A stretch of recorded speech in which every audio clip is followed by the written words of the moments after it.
इन 10 सालों में आपने बहुत कुछ झेला है। इन 10 सालों में आपने करप्शन झेला। इन 10 सालों में आपने बेरोजगारी झेली। इन 10 सालों में आपने महिला असुरक्षा झेली।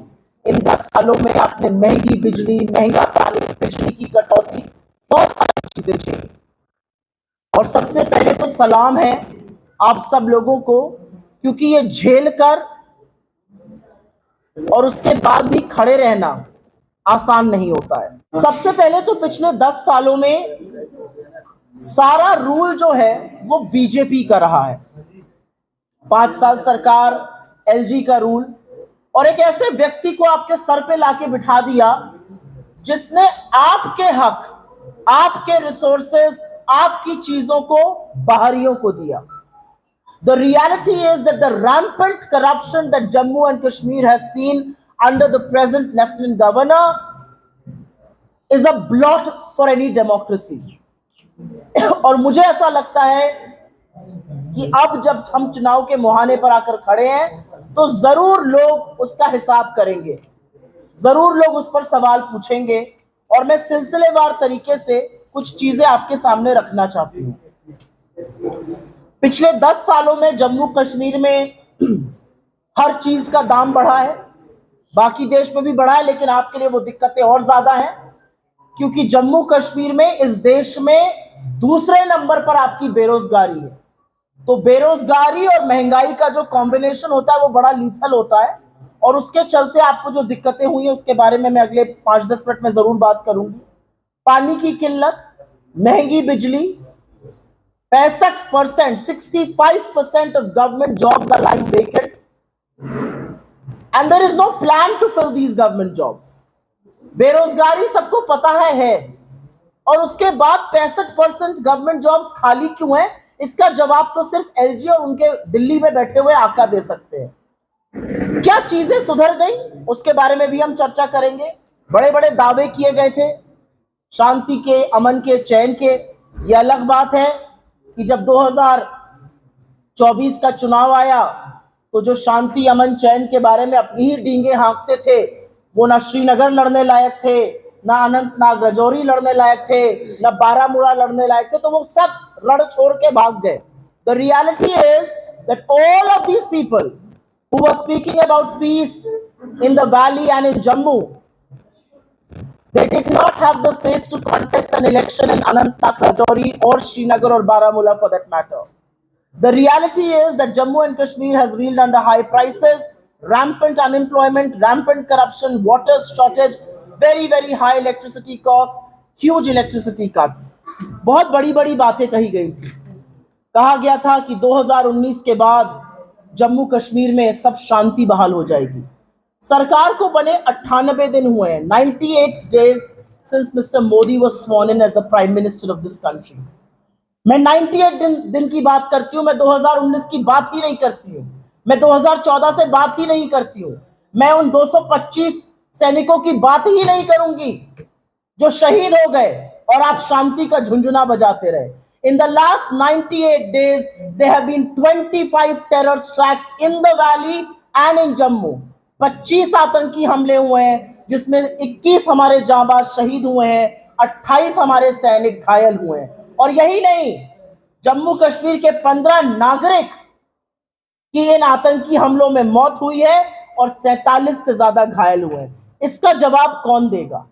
और अब हमले, पहले कहा जाता था जम्मू जो था वो शांत हो गया था, वहां पे इंसर्जेंसी खत्म हो गई थी, मिलिटेंसी खत्म हो गई थी।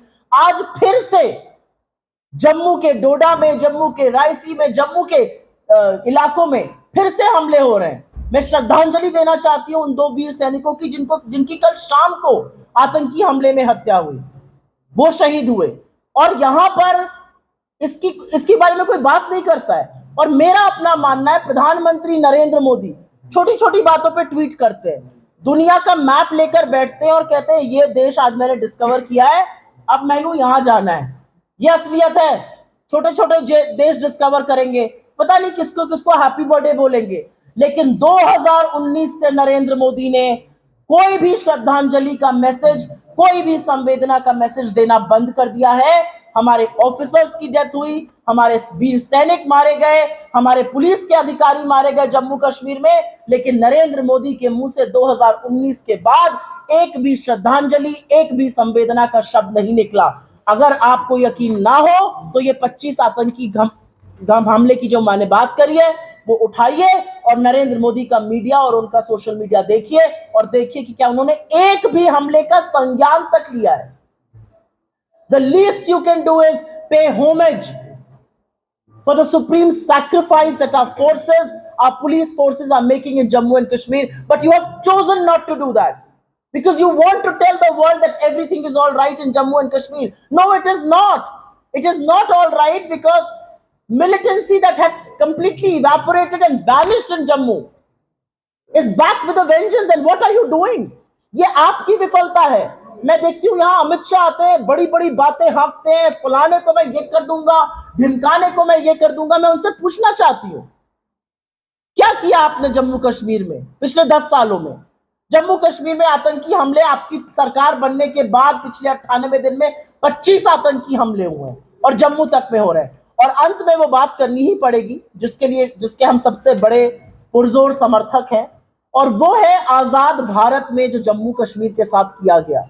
इससे पहले कभी भी किसी भी स्टेट को डिसमेंबर करके यूनियन टेरिटरी नहीं बनाया गया है।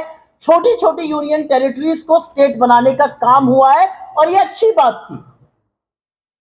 क्या सोचकर, किस हिम्मत से, क्यों इन्होंने जम्मू कश्मीर से उनका स्टेटहुड छीना और एक यूनियन टेरिटरी बनाया? और अब आके कहते हैं हम स्टेटहुड रिस्टोर करेंगे। अभी क्यों नहीं कर रहे? कांग्रेस का ये वादा है हमारी सरकार बनेगी and come what may we will restore the statehood of Jammu and Kashmir because this is something you rightfully deserve. ये आपका हक है, ये इस देश के कॉन्स्टिट्यूशन ने, इस देश के आईन ने आपको दिया है। किसी की हिम्मत, किसी की ये हैसियत नहीं होनी चाहिए थी कि जम्मू कश्मीर को डिसमेंबर करके एक स्टेट से यूनियन टेरिटरी बनाया जाए। I do believe that there has to be separation of power. I have no doubt about it. I do believe that the judiciary has to take into cognizance, sometimes suo motu on their own, of what's going wrong in the country. I do believe that the judiciary has to take into cognizance that why are there thousands of Indians who are languishing in jails across the country. Some of them are students, some of them are activists, some of them are bureaucrats, some of them are police officers. Why are they languishing all across the country without trial? I think the judiciary has a job to do. As long as you do your job, questions like these will not be raised.